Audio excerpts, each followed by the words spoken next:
Mr. President. Senators, I'm just visiting with the leader.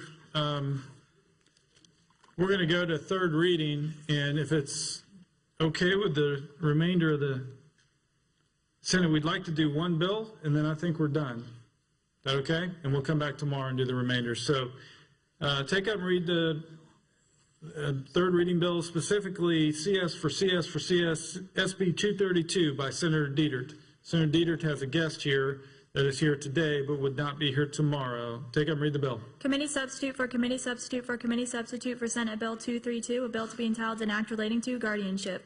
Senator Dietert, you're recognized. Thank you, Mr. President, and I appreciate the courtesy.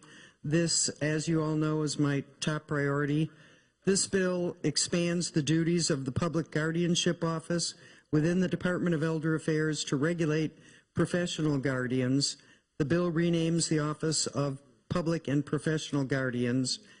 You've heard us speak about this in committee, and I'd like to recognize Mr. Franks, who's in the gallery, who's waited all day for us to hear this bill. His mother is over there, Mr. Franks. Thank you for coming. Welcome to the Florida Senate. Welcome. And Mr. Franks testified in the House on this bill today, and the bill is moving. We all recognize that there's a problem. Private guardians have been regulated. Public guardians never were. So it left a whole segment of the elderly open for abuse, and they've been targeted, especially wealthy older women. And this is a nationwide problem. I think a year from now, this is going to be the top issue on every 2020, 60 Minutes, and everything else. And with this legislation where we regulate not only private guardians, but public guardians, I think Florida will have the strongest laws in the nation. So I encourage you to support the bill. I think you've heard all the stories. I know you agree with me that protecting the elderly is one of our top priorities. So I appreciate your support. Are there amendments on the desk? None on the desk, Mr. President. Is there debate? Is there further debate? Is there further debate? Seeing Senator Benaquista, you recognized in debate. Thank you, Mr. President. I know it's late, and in times of being ready to leave, we can let moments pass, but I just want to make sure to thank Senator Dietert for her hard work and dedication on this issue. You will be leaving us soon, but your legacy will live on for so many years because you've done so many great things, this prime among them, and we're just very grateful that you've taken this issue on. Thank you.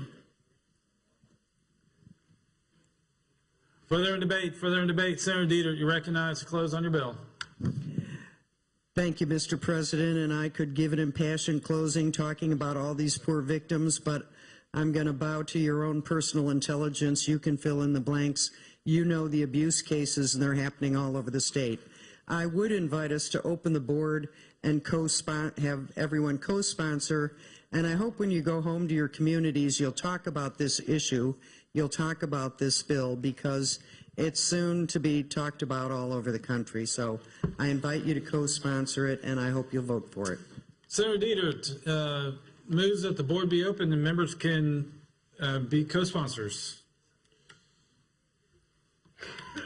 All those wishing to be co-sponsors. Senator Lightbala, Senator Grimsley, Senator Gates, all wishing to be co-sponsors. Lock the board. 40 co-sponsors, Mr. President. We're back on the bill for final passage. Secretary, unlock the board. Members proceed to vote. Have all members voted? All members voted. President Margolis, Senator Flores. Lock the board. Announce the vote. 40 yeas, Mr. President. By your vote, the bill passes. Good way to end the day, Senator Dietert.